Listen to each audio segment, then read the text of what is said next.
Hey guys, welcome back to the channel. Today we are going to be talking about substrate.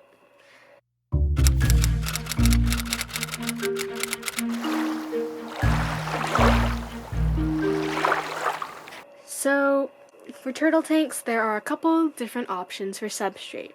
You have gravel, sand, river rock or pebbles, and then bare bottom or tile. And so those are your main options when putting substrate on the bottom of your turtle tank.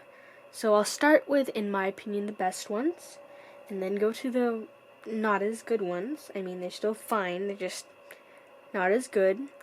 And then we'll talk about how you would prepare that to be put into a tank. So, in my opinion, the best substrate is either sand or no substrate at all. So with sand, there's very little chance of your turtle getting impacted, so getting his intestinal tract blocked if he eats it, and they're not likely to eat it in huge amounts. They might catch a little grain here or there, but it's not that big of a deal because the particle is just so small, so it really is nothing to worry about. And sand is also pretty easy to clean when you do your water changes and take your gravel back. You have to find that right level to hold your tube in order to suck up the waste and uneaten food instead of sucking up all your sand, but usually that is pretty easy to do. And so that's why, in my opinion, sand is one of the better substrates to use. And then there is bare bottom, which is no substrate, and also using tile as the bottom of your substrate. So I don't like bare bottom as much because it's not as attractive to me to look at in a tank, because then you can see all the waste and stuff at the bottom of the tank. Although that is also a good thing because then it will push you to clean your tank instead of just it all being hidden by the substrate. And it's also very easy to clean. You don't have to worry about sucking any substrate up ever. And it's almost the same with tile. Tile is just a little more aesthetically pleasing, so you can just take ceramic tile from the hardware store, rinse it off, and put it in the bottom of the tank, making sure there is no cracks for food or poop to fall in. Now for the other two substrates, river rock and gravel. So river rock, in my opinion, is not as great as sand or bare bottom, even though the turtle can't eat it, just because I found that it trapped a lot of waste in between those cracks where the rocks didn't fit together nicely because they have to be bigger so your turtle can't eat them, and then it would make the water dirty. So that is one of the drawbacks, but other than that, it can look really nice and naturalistic if you do it right.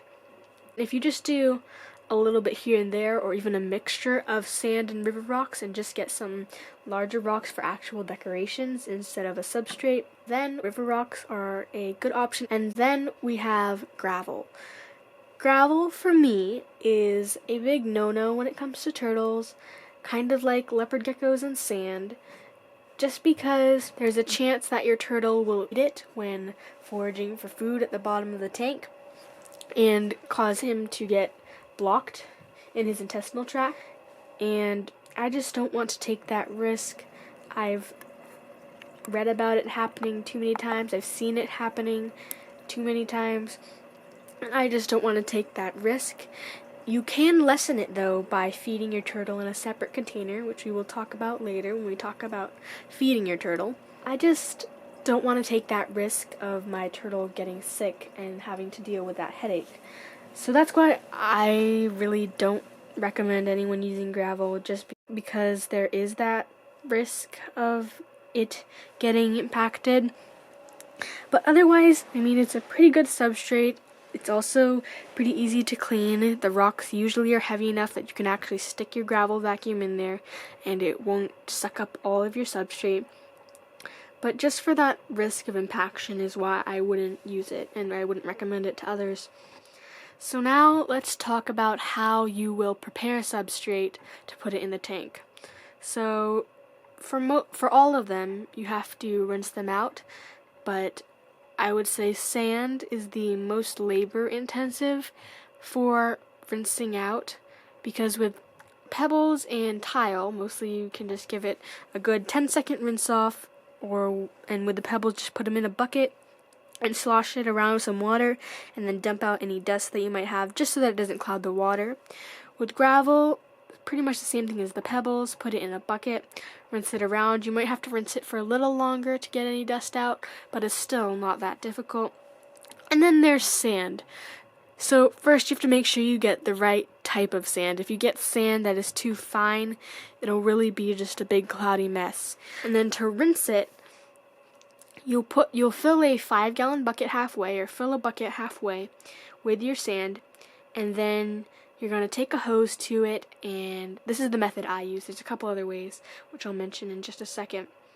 But you take a hose to it, you work it around with your hand, and you use the hose to agitate all the sand. And then you are going to rinse it around, and then you're going to take the hose out, and you are going to count to 10. And after 10 seconds, try to dump out as much water as you can, and repeat that process over and over and over again until after 10 seconds the water is clear and there is no particles floating in the water.